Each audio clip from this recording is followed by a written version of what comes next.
Welcome, everyone. We are glad that you are here today with us for this Our Whole Lives Taking Flight webinar about reframing and framing our conversations about restarting our whole lives programs. It's exciting that we're having this conversation today and we have lots to think about together.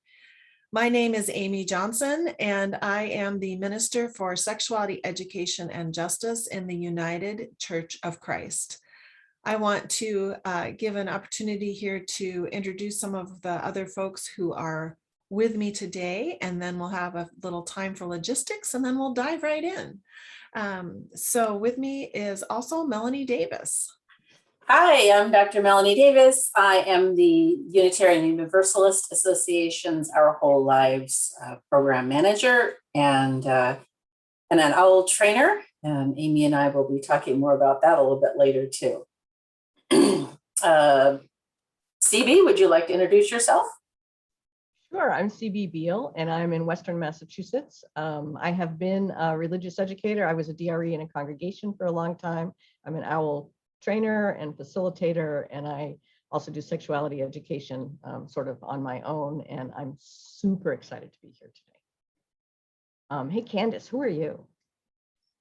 Who am I? My name is Candace Woods. My pronouns are she, her, and I'm calling in from Colorado Springs, Colorado. I am a former director of youth and adult ministry in a UCC congregation. I am a member in discernment in the UCC and also own my own consulting business doing work around sexuality education and gender and sexuality justice. And I will throw it over to Tina.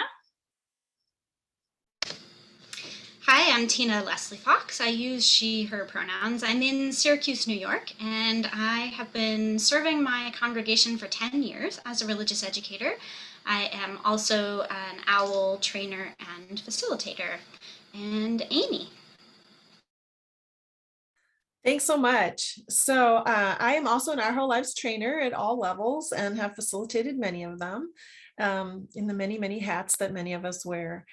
I just want to again welcome you here today. We were talking about, before we started together, the presenters, we're talking about what an interesting time this is that we are all in together, and how in some ways we are back in a very similar place that we were a year ago, where we are wondering what to do and how to, at that time we thought maybe we would be looking at opening up our programs, and not so much, but here we are again. And in another way, it's a very, very different time that we're in, because instead of having just some really strict, everything is shut down, we now have this time of having to have our own frameworks about deciding what is safe. And for those of us that are in the roles that the folks on this call are in, we find that it's not only our framework for what we feel comfortable with and what we believe is safe, but it also encompasses our congregations. It encompasses all of different people in congregations. It encompasses what's happening in the region or the area where we are, what the rules are for that. So all of those things are going on. And I was sharing that everything feels to me personally, and other people were nodding along, like this constant evaluation of what's okay, what's not okay.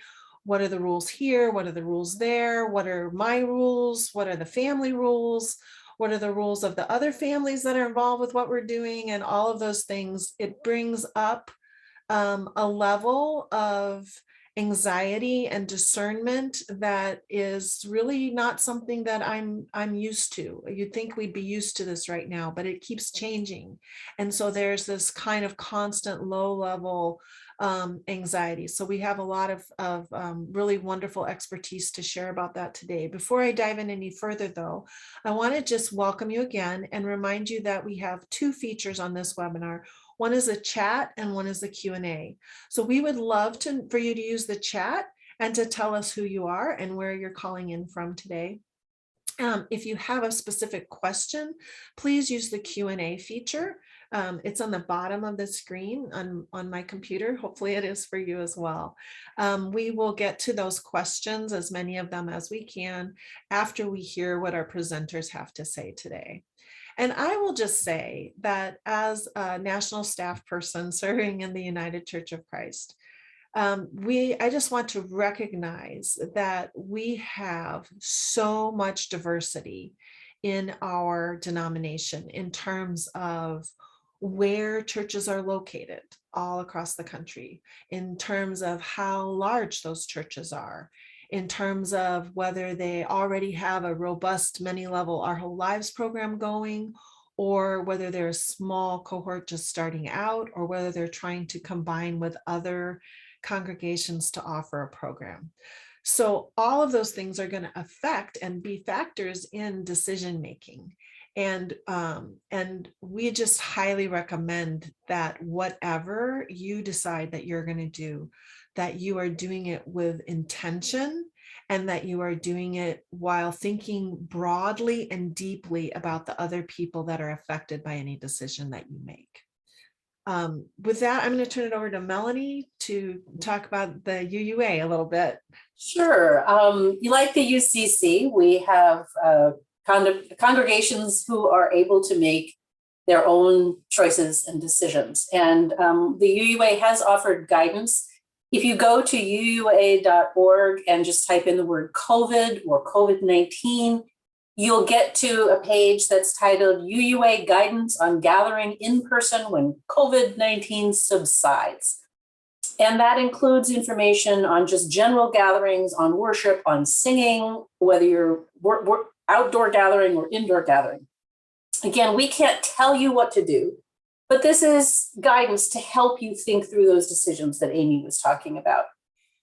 We want to normalize not only the internal stress that all of us are feeling as we're making decisions, but also the external pressures that can be on those people who are in leadership positions to make these tough choices. We're hoping that the conversation today will provide some rationale for you as you make decisions and communicate those decisions to the parents in your congregation, communicate with the youth and children and teens in your congregation about the choices that are available, the options that are available. So we're seeing today as a forum for support for you as you're making these decisions. And understand that even after today, Amy and I are here. You can reach out to us if you need some help and additional discernment, and you can reach out to each other because we're all kind of in the same boat. And it's almost harder now that there are more options, because before it was like, no, you can't do OWL. It's not safe to do OWL. So here are some at-home resources, right? And now the world is, feels like it's opening up and there are more options. So the decisions are actually harder. So I would like to turn the virtual floor over to CB, who with Tina has been doing a lot of thinking about the decision-making process. So let's turn it over to you. Thanks, Melanie. So Tina, I'm going to start by saying Tina and I wrote a piece, and we'll drop the link like later at the end so that you don't get distracted. We don't want that.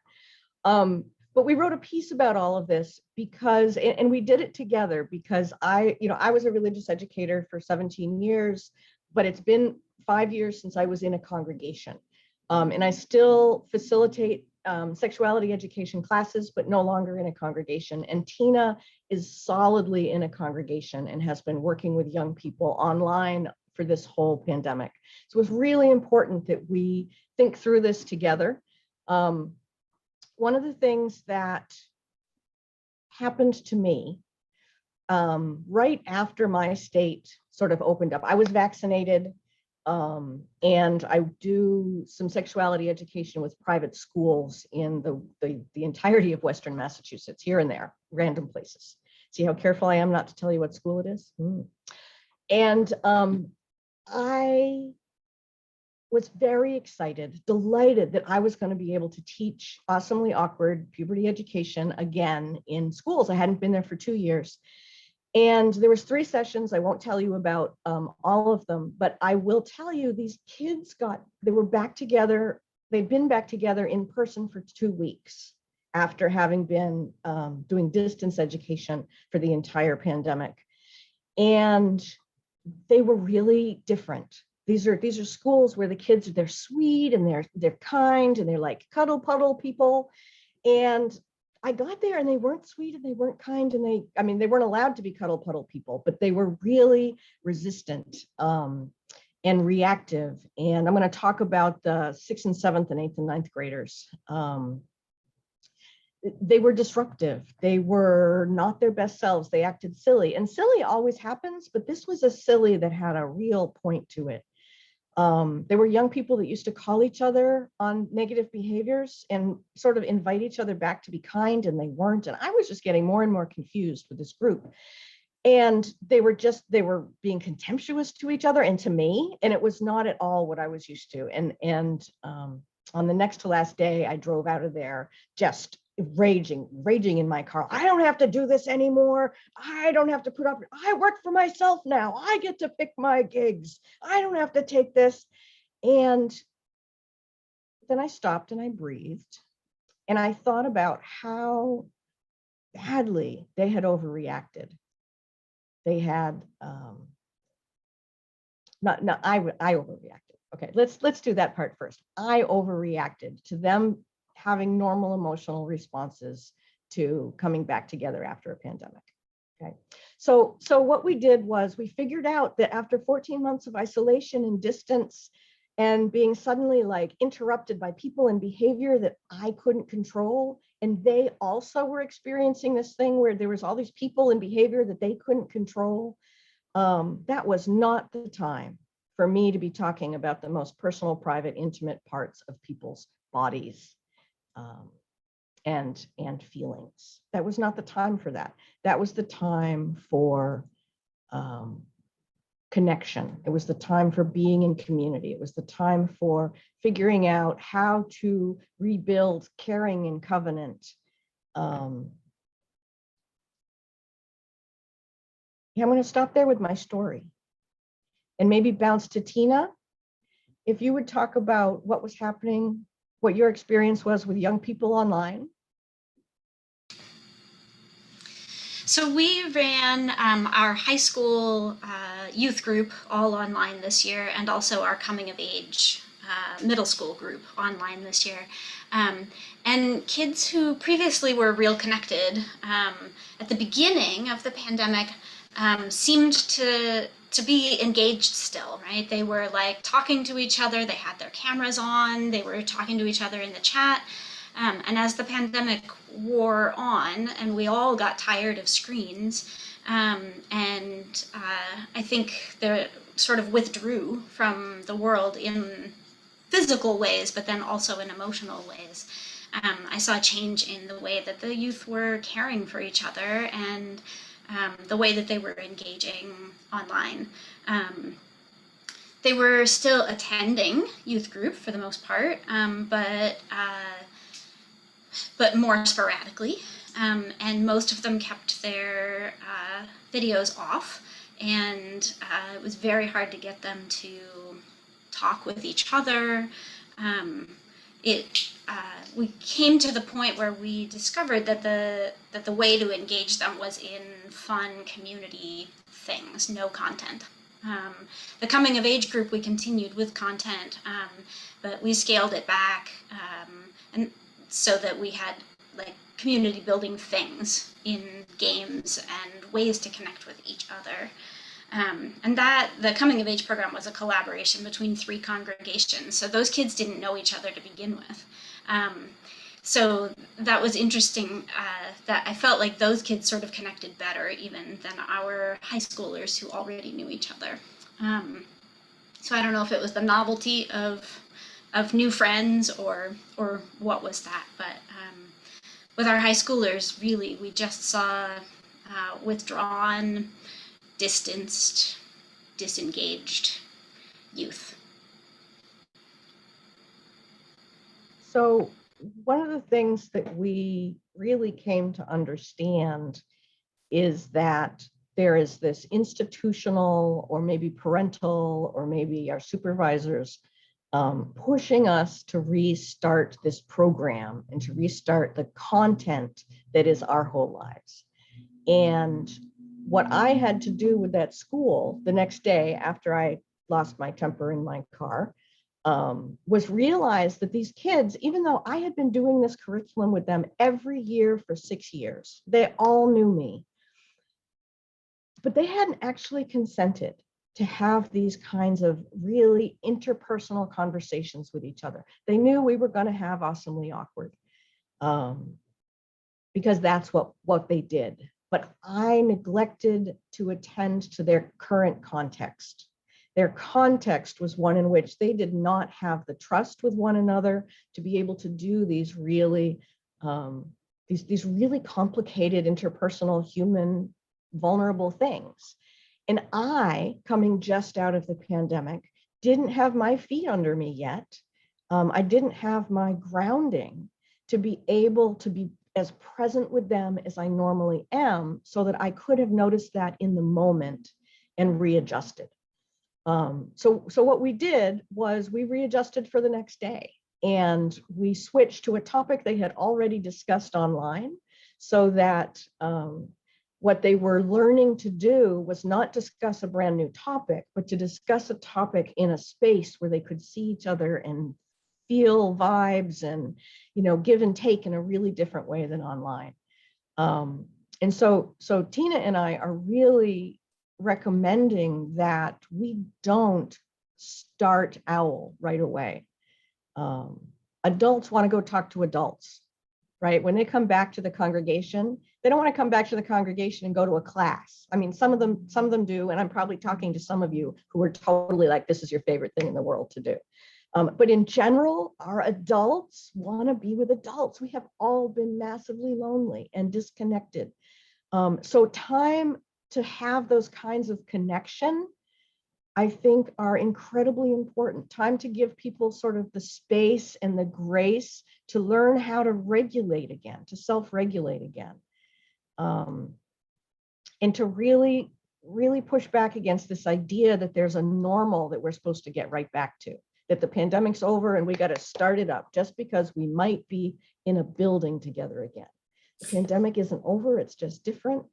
And we're not there yet. And I think Candace was gonna, Melanie, I'm sorry. Yeah, I was going to say that another thing that congregations and churches need to consider is that during a time when people could visit other churches and visit other congregations online, we might have new members and new youth. So we not only have to think about the dynamics of the youth who knew each other before getting reconnected, but also how do we integrate new people who are entering into this dynamic as well. Yeah, and I think somebody just was asking in the chat, is this similar from after summer break? It's like on steroids times 1,000 of that, I think. And I will just share personally, like where I live, things had opened up enough and we had a circle of acquaintances who were vaccinated, and we decided to have a gathering outdoors with about 15 people. And as we were getting ready to do, this had nothing to do with church. This had nothing to do with our whole lives. This was just a social gathering. And if you know me, you know that I am a very social person. And I have seen people. I have not done any large gatherings in person like that. I thought back and I thought, I think it was probably like the holiday season of 2019, the last time that I had, had a social gathering at my home that way. And so we did it. It was wonderful. It was great. And it was like 2 hours. And I cannot tell you how exhausted we were afterwards.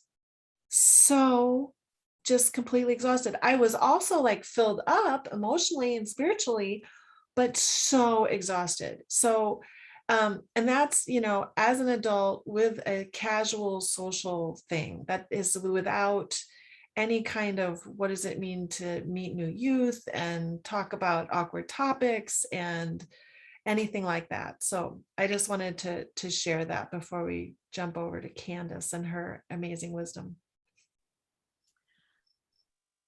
Let's take a breath. We're all in it again. We're 21 minutes into this thing. Let's take a breath. I can feel just the anxiety coming from just all over. Maybe it's just me. But this pressure, this intensity, this desire to do after a long time of not doing, it can be really overwhelming. And if we, as adults with, fully developed prefrontal cortexes, are experiencing this kind of, our young people are as well, right? They are experiencing hormone shifts in ways that we aren't anymore. There's a whole bunch of things going on in their bodies developmentally that's just happening from all the screen time that they are experiencing, the lack of outdoor activity. All of those things that our young people are grappling with right now. And so I always like to, let's take a breath. And our young people are going to need that as well. And their parents are really going to need that. So up until the end of April, I was leading youth programs at the Queer Youth Center here in Colorado Springs, experiencing a lot of what Tina was talking about, doing online programming with teenagers, and experiencing those similar kinds of things. And as I left that position before re-engaging in person, but as I've been thinking about it and thinking about the kinds of things that I would want to do, if I was to be bringing young people who'd been online for a long time back into community together, I've been thinking about some things, and as other folks have mentioned, really like leaning off the gas pedal of content and digging into community, and rebuilding that sense of compassion and communication and all of these things that go together with that. And just as a reminder, these are ways to practice OWL values in real life, right? These are ways to practice mutuality. These are ways to practice consent. These are ways to practice healthy communication and noticing what our bodies are doing and how we react to those. All of those things are OWL. So just a reminder, your young people are going to be practicing OWL-y things, even if you're not digging into the curriculum session 1, whatever, right? Like they're going to be practicing those things. And I think that that's really important to name. I love that. I just have to jump in and say, I love that so much, Candace, because we talk a lot, especially in OWL trainings, about the music of our whole lives and the values and what's the through line that we want to get. And yes, caring about people, respecting people, that's what we want our OWL participants to know. So thank you so much for expressing that in a way that the people listening to this can bring back to the parents and to the other folks who might be champing at the bit to get OWL started. Absolutely.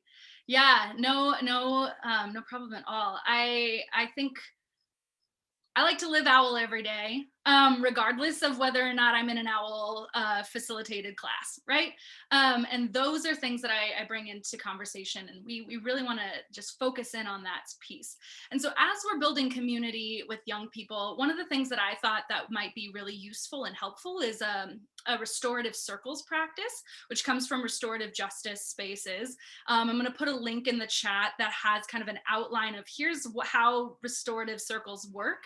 You might be able to find a restorative justice facilitator in your community who might be able to work with you on developing your skills in that area.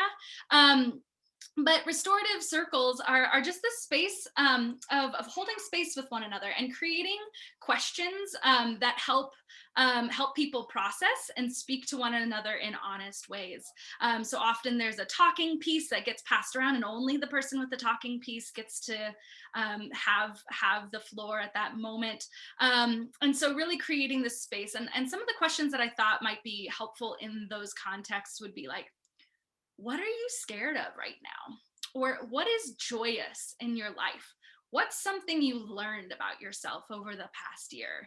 How do you want to move forward out of COVID land? Are you scared of that? Those sorts of questions that help really build that connection and that connectivity and allow young people to process what's going on in them. Their teachers all throughout the year in schools have been so focused on content. And I've heard from counselors in school settings that it has been so hard to connect with young people around emotional things in their hearts and in their souls. And so really that's the space that our congregations and our community settings can be giving to our young people is, this is here for you. We don't have an agenda. We're gonna work with you with where we're at all together. And some of us are scared. Some of us are anxious. Some of us are so excited to be back in person, Amy Johnson. And also that's gonna be exhausting to some of us. Right. So really just navigating that with young people is such a massive endeavor. And I want to say thank you all for that work that you're doing with them. Thank you for creating that space. Okay, so restorative practices, restorative circles. I'm going to throw that that link in the chat about some things that you might be able to do, but also thinking about rituals or ceremonies that you have in your congregations already or your community settings that you might be able to tweak. Is there a what's the word, advancement ceremony that happens for welcoming up the 5th graders and now they're 6th graders? Is there a ceremony like that or a ritual in your congregation that you could tweak a little bit to name, oh, you went through 5th grade in a really crummy, weird year. Wow, that's hard. What would you like to do to mark that moment and to welcome you into middle school, right? And being able to work with the youth that you're working with, work with the children, the teens that you're working with, to be able to build those rituals, to build those spaces where they can mark those things in ways that are meaningful to them. And again, thinking about working with teenagers as well, I would really highly recommend sitting with them and saying, what would be useful to you before we start talking about bodies and sexuality and gender? Like, what would be helpful for you? How would you like to rebuild connection with one another? Would you like to take a retreat if that is something that is that your congregation is open to in your setting, and that's safe for folks to do? Are there ways to engage one another, or should we go on a hike together and get out in nature together?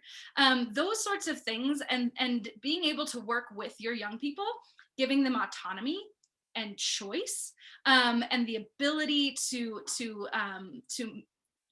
what's the word, self-advocate, and do what feels good and right to them. I think that those are really important things. Melanie. One of the things that we haven't touched on is grief. And there no doubt are people who have lost friends, grandparents, neighbors, extended community.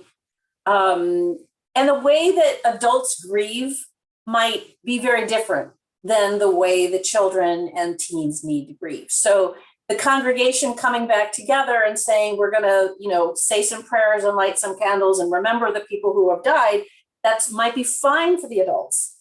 But maybe part of that conversation that you're talking about, Candace, about how can we mark the year that you've had might also include how can we mark the people that we've lost, or the people whose health status has now changed. So, maybe your dad can't go on a hike with you anymore because his heart and lungs don't work the way they used to work.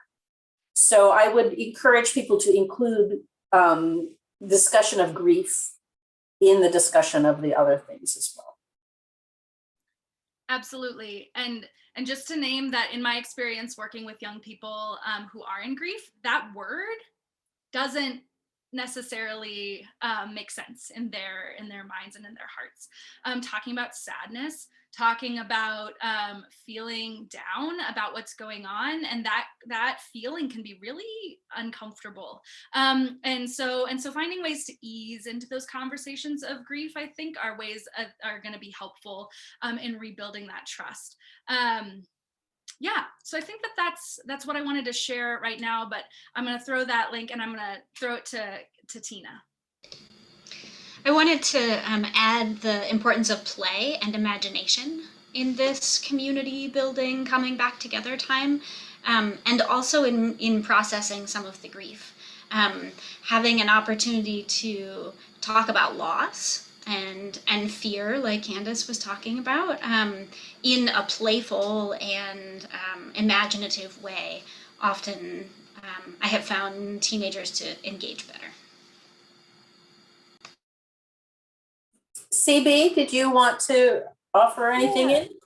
So I want to ask everyone to just reflect for a moment on what you felt in your body while I was telling the story of the disjangling upset of the young people that were flah and I was flah, and just think about what you were feeling in your body.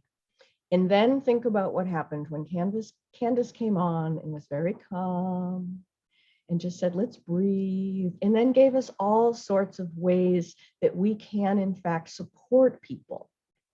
And I am, those of you who know me know that I am often my very own cautionary tale, but I think it's really, really important in this moment that like we unknowingly offered you an example of how important it is that we ourselves are able to be fully grounded. It didn't occur to me that I wasn't yet able to tell that story without being all agitated.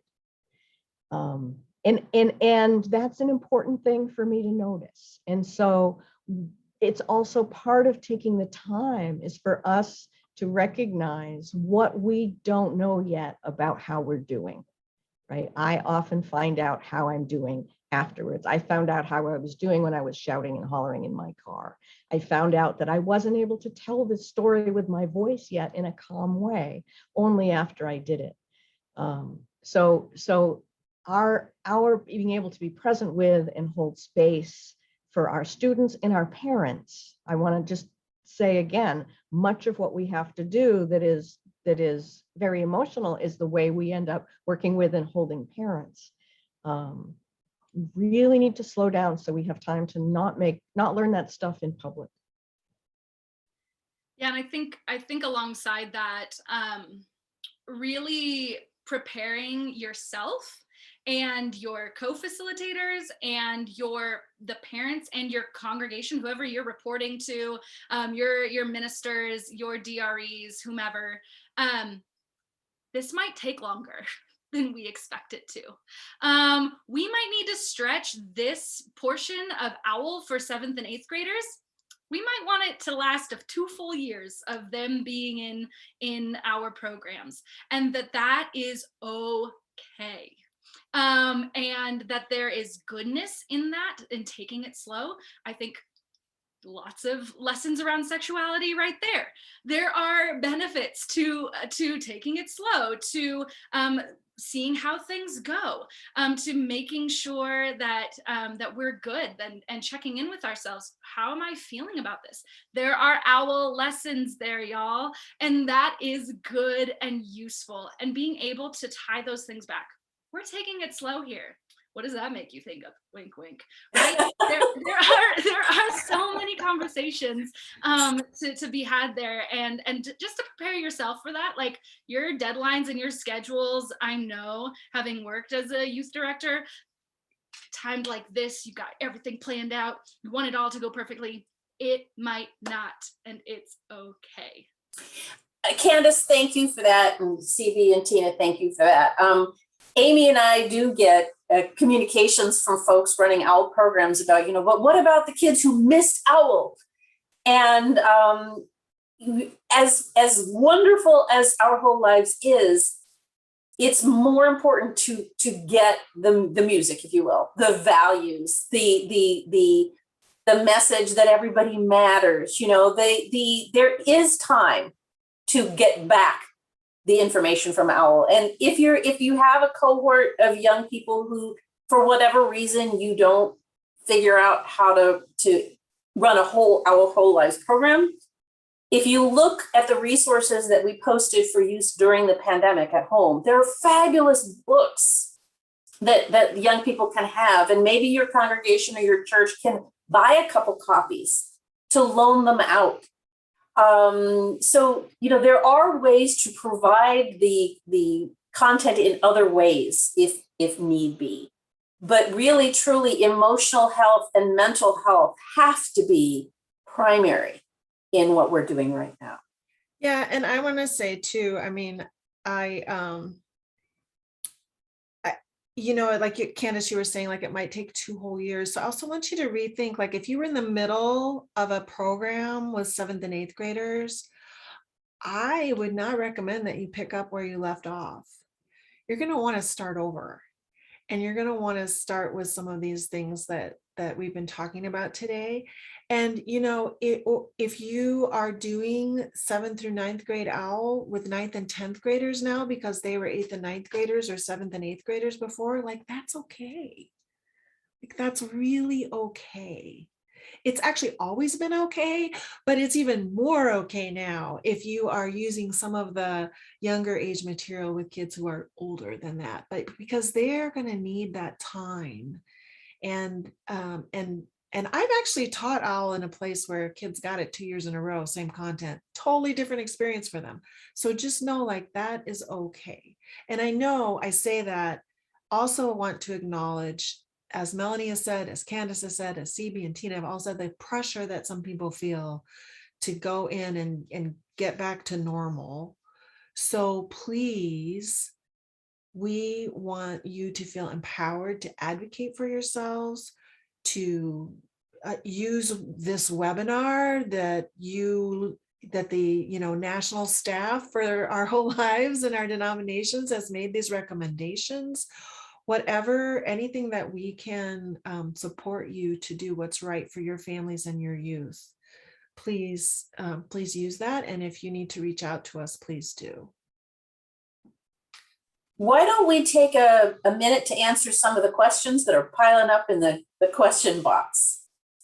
Let's see, the first one that we had is, I think Amy just answered. It was about what to do if the program has, petered out halfway through. And Amy just addressed that very well, I think. There was a question about facilitator training. So we are kind of in our second pilot test of online training in August. We've selected the people for that. If you haven't heard from us, you will this week. But in January, we will be starting to offer regular, kind of every other month, we'll be having online trainings for grade levels 7 to 9 and 10, 12. We are training trainers to do that now. And we will be offering later in the year, we will be offering the other grade levels as well. Amy and I haven't developed those programs yet. Also, there are in-person trainings that are on both Amy's calendar and my calendar. And more of those are being added as the days go by. So just keep your eye on the OWL calendars on both the UCC and UUA web pages. And again, if you have a cluster of congregations or churches that need a training, you can also host your own. Currently, the UUA is not hosting any trainings right now, but independent congregations and organizations are. Candace, you had your hand up? Yeah, just naming that for here in Colorado in the Mountain States, La Foret Conference and Retreat Center will be hosting in November trainings for secondary and adult levels. So those sorts of things are happening. And again, like just keep checking out the calendars on the websites. Yeah, we will update those as we get that information. And I know that I know for some of you that have said in the chat and in the Q&A, like, oh, we want to start this fall. There are more limited options, and please hold grace for everyone around that. Melanie and I don't control that schedule, and I mean, it's completely understandable. that we only have 5 trainings on the calendar. Right? It's actually kind of miraculous to me that we have 5 trainings on the calendar right now. So know that it's going to take a while for people's comfort. I mean, we're talking about restarting Our Whole Lives programs. A training is like a whole nother situation about safety and bringing people in from outside and all of those kind of things. So just, we ask for grace in getting that restarted. We are working on options, and you may find that there's not something that works for you right away, and you don't have the accessibility that we've had in the past. CB, you wanted to add something? Yeah, so one of the questions was about reintegration time and how well connected were groups. And I want to share that my cautionary tale groups are in schools where they're like the one of the 13 kids in their class, and they've been in that school, in that grade together since they were in kindergarten. Those kids have known each other as well as anybody can know each other and not be actually family. And still the shift, the changes of development that happen during childhood and adolescence are just so fast that even being together online 6-7 hours a day, 5 days a week during pandemic, they didn't come together in person and be anything remotely like safe. Thanks, CB. There's a question about finding an AWL facilitator in your area and other congregations who might want to host with you, and the cost for facilitators and materials. So here's what I want to say about this, and I invite others on this, other presenters to chime in. So largely Our Whole Lives is run in individual congregations by lay people who have attended an Our Whole Lives training. That is like the most common way that Our Whole Lives is offered. Sometimes there are churches that don't have a big enough cohort of youth at a certain age to offer it, and they may be looking at combining with other congregations in order to offer an Our Whole Lives program. And so that's something that you definitely can do. What I would recommend is that you would look to other UU or UCC congregations in your area, because those are the most likely places where you're going to find people. There's no guarantee, but those are the most likely places where you're going to find someone else who is offering OWL or has OWL facilitators trained and that kind of thing. If it's a brand new program that you're starting, if you're UUA, I would recommend you reach out to Melanie. If you're UCC, reach out to me. We can talk more offline. There are some people who will sort of hire out to do OWL facilitation, but that's really not the main model. So it's not like we have this cadre of OWL facilitators that we can send you a list in your area of people who are willing to go and teach at another church. But we don't do that. We don't release ours for privacy reasons. Yeah. Because as you said, they're lay volunteers. They're doing OWL for their congregations or their churches.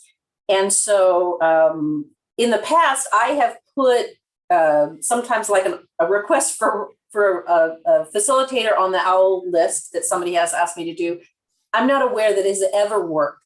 Yeah. To sort of solicit a stranger.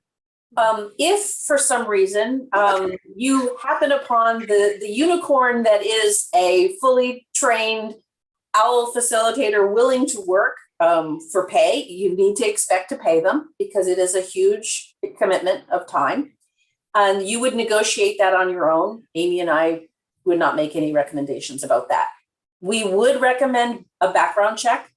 Anytime that you have somebody coming in to work with your youth. And of course, as usual, they would not be working on their own. They would be working with another facilitator who is also trained. So keep in mind your safe church, safe congregation policies at all times. Yeah, and I do want to also just lift up that I know that in the United Church of Christ, there are increasing numbers of congregations who have smaller groups of youth and are interested in working together. And so there are, and sometimes people will reach out to sort of cross-pollinate with the UUA UCC connection, which is lovely. It's a lovely thing. I've done that myself as a facilitator. But you just can't bring a bunch of youth together who don't know each other and just start a program. So know that if you're going to do that, you're going to want to do even more. Let's get to know each other. What is the similarities and differences in our faith, that kind of thing, before you just dump them all in a room together to run OWL. Okay, that's what I want to say. What's our next question we've got here? I think CBU addressed the integration one, right? Okay, somebody just lifted up, I'm hearing we need to first establish the 4 C's: connection, community, covenant, compassion. That's lovely. We've talked about the online and in-person trainings. Oh, thank you, Michael, for putting a cut and paste for the restorative circles. And the other one I'm seeing is said, would love resources for fun reconnecting online OWL aligned activities for helping kids shift back from watching. So you're saying online, Rose, you'd like some online activities? A list of resources. Maybe rewatching this webinar and listening to Candace's section about the wonderful ideas that Candace lifted up, and Tina had offered some things that worked online with their youth group. So those are certainly that's certainly an option for you. Yeah, and I would say too that the resources that we have sent, or that we both have posted on our websites about when you can't do OWL, do this, have some things in there, some listed, some videos and some things like that. But also, I think we talked about this on a previous webinar, maybe it was the one a year ago, about using some fun platforms that are online, like Kahoot and a Jamboard can be very interactive. Last September, maybe. If you look at, so the UCC has a YouTube channel, and when you get a follow-up email after this webinar, you'll get the link to this webinar, and that will connect you to that whole channel. So you can go back and look at the webinars. If you look at the UUA.org/RE/OWL facilitators page, you'll see the list of all those archived webinars as well. So flip back. I do believe it was last September that Candace, I know you were a guest. I don't know if CB, you were a guest on that one, but we talked about games and activities, and actually Candace led us through one of the games that you can play. So you might want to go back and watch that webinar. Yeah. And go ahead, Candace.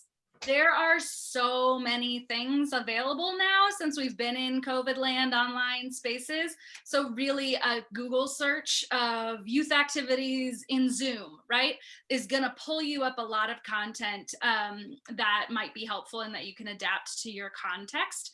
I also mentioned in an answer in the chat, like theater of the oppressed is something that can be really imaginative and fun and playful, that can be helpful in re-engaging brains and participation. And so highly recommend that. There are some guides online that you can find if you just type in theater of the oppressed, youth, things like that. I wanted to lift up the link to the article that Tina and CB referenced is now in the chat.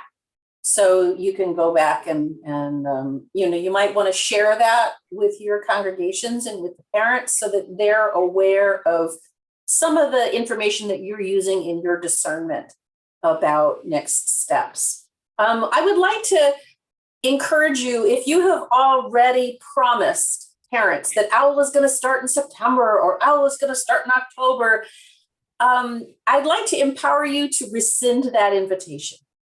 Just because it's on the calendar does not mean it has to happen. You're certainly within your, there's rationale for saying, we thought we were going to do that, but we've been giving it some more thought, and we really think for the health and safety of our youth and children and our facilitators, that we want to really take a slow reentry into this. So we're going to focus on something else instead of OWL for the first couple of months. And then we will add it back onto the calendar when it feels safe and right to do that. So just because something's on the calendar doesn't mean it has to stay there. We know that from the lockdown experience, right? We all had weddings and parties and classes and all sorts of things on our calendars that just got wiped off. We all, well, hopefully those of us who managed to survive the pandemic, we lived through those changes. And we can live through these changes too. It's just a calendar. It's really just a calendar. And this wonderful program that is Our Whole Lives is going to be here to come back to once we do the restorative work that needs to happen first. And, you know, I mean, another option to frame that too would be that you say we're going to do OWL, but we're going to have more sessions than we did. Like Candace said, either we're going to spread it out over 2 years, or we're going to have 4 pre-OWL sessions where it really is about OWL, because it's about connecting and going slow and mutuality and consent, like CB said. You know, and we're going to talk about, you know, we're going to do some restoring of community, which is an important part of Our Whole Lives. So, so whatever way you frame it, I think that, again, like as we've all said here today, in one way or another, we want to empower you to take a breath and to really discern what is the best next step for your community, and to feel what it feels like in your body when you think about changing the calendar, and to you know, self-regulate your own, if it's there. I don't want to assume anybody's feeling anxious, but I just know that's it's its own pandemic right now, anxiety. So to just, you know, regulate that in yourself so that you can advocate for your youth and your families, because that's, I know everybody on this call, that is your passion. That is what you want to do. That's why you're here. So we just really want to empower you to do that. Tina, can you maybe talk a little bit about, as someone who's working with youth in a congregation right now, how does this feel to you, this idea of changing things up from the established norm? Yeah, so we always run our OWL program in collaboration with the other UU congregation in town, and we have done so for 10 years. So we're not only navigating, I'm not only navigating my own congregation's anxieties and push, but I'm also navigating in tandem with the other religious educator, her congregation's anxieties and push. Our plan at this point is that we're not going to start content until January for Our Whole Lives, and the whole fall is just going to be about these kids getting to know each other. And that may mean that we spill over into the next year to run this program, and that's okay. We'll see how people react to it. You know, we've started to tell people sort of peripherally, but we haven't put anything out official, and nothing official will go out till fall. I'm a 10-month employee, so officially I'm not working this summer. You see me here not working, right? Yeah, so there's definitely anxiety, and there's definitely push for us to start earlier.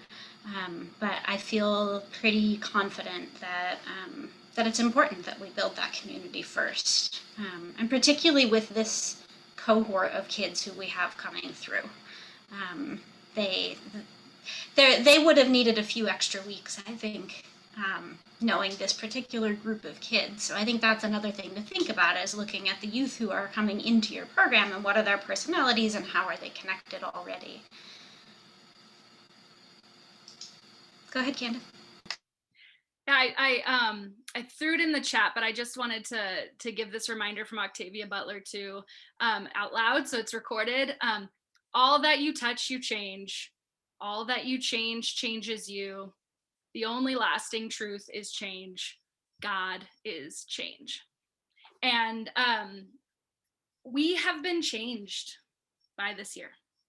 Our world has been changed by this year. Our congregations have been changed by this year. That is okay. OWL will be changed by this year.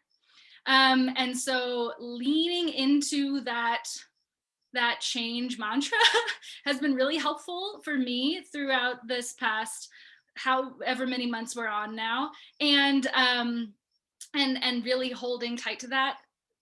Remember the seasons.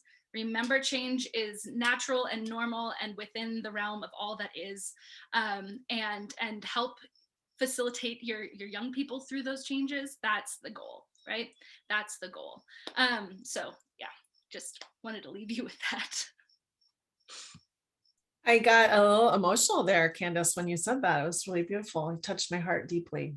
And you know, we all have our own losses, whether we've lost people or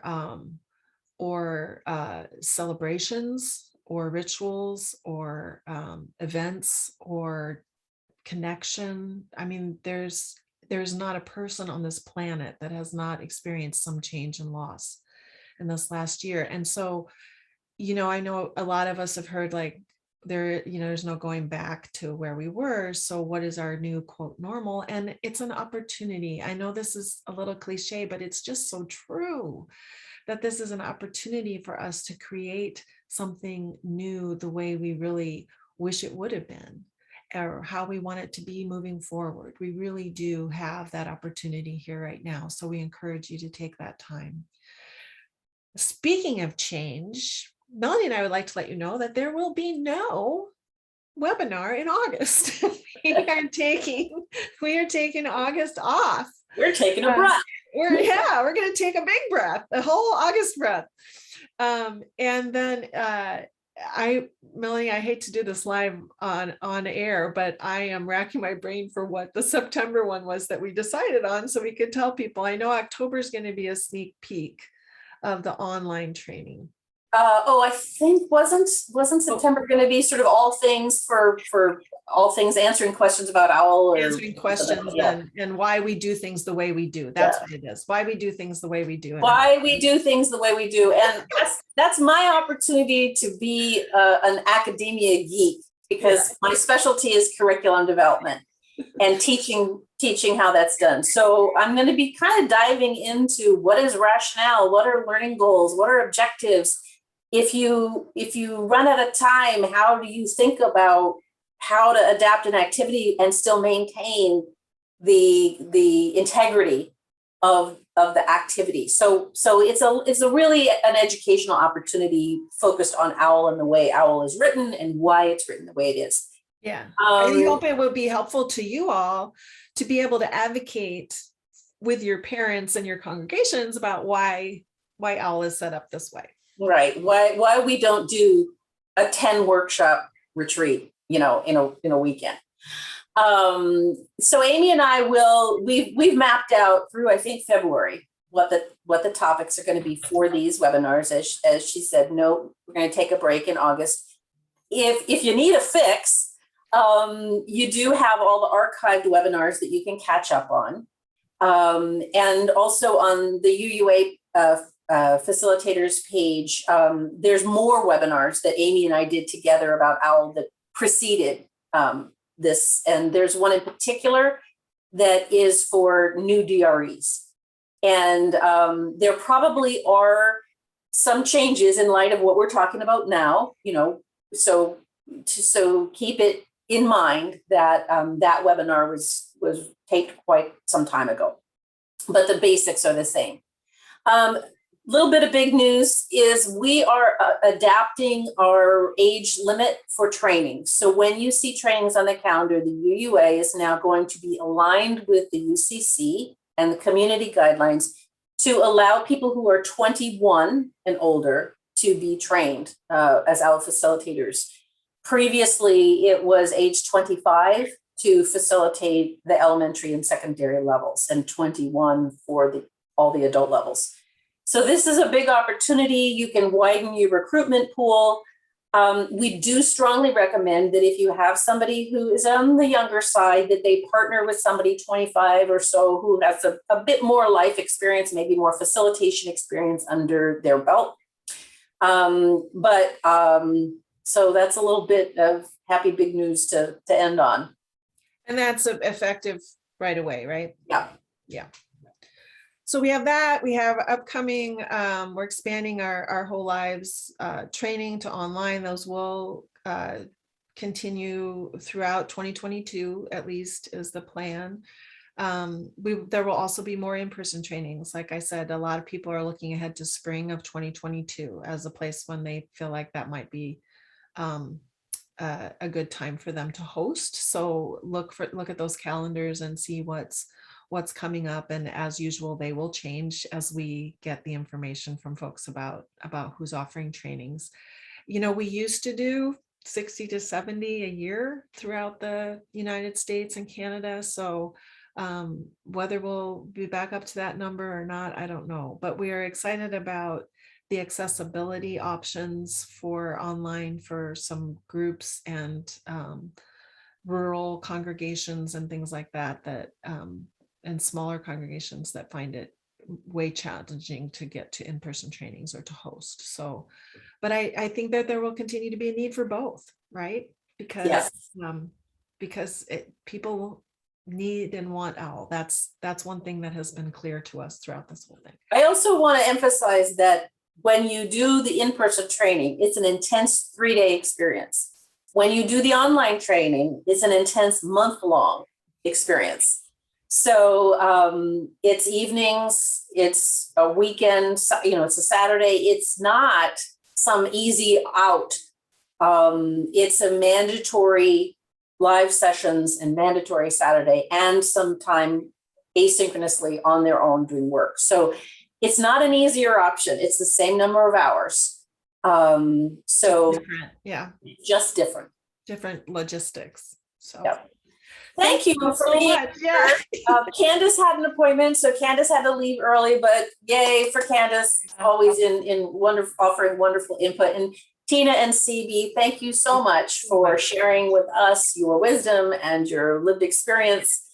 And thank you all for participating, for asking such good questions, and expressing, I guess, some relief that that you can think differently about our whole lives this year and through the future. Yeah. Thank you. Yeah, and I just want to lift up one more time that this is being recorded and that this will be up on the link with all the Our Whole Lives webinars later this week. It will also be in the follow-up email with the resources that were lifted up. So you can feel free to share this widely with other facilitators, DREs, folks that you know, Christian educators, faith formation folks. We really do these to serve you. So thank you for your enthusiasm and for your participation today. Take care, everybody. Take care.